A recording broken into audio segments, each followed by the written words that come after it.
Nili Revellem di mapigil ang tumulo ang luha sa sinapit ni Kris Aquino.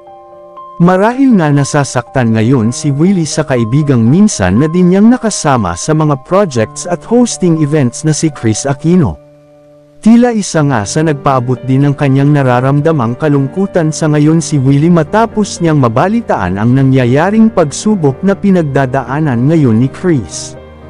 Bilang isang kaibigan ay ipinagdadasal din nito ang tuluyang paggaling ng nasabing Queen of All Media na si Kris Aquino. Minsan nga sa buhay ay may mga pagsubok talagang pagdadaanan ng isang tao na ngayon ay pinagdadaanan nga ng Queen of All Media. Handa naman si Willie na magpaabot ng tulong financial at ipinagdadasal din ito na malalampasan din ni Kris ang kanyang pinagdadaanang pagsubok sa buhay.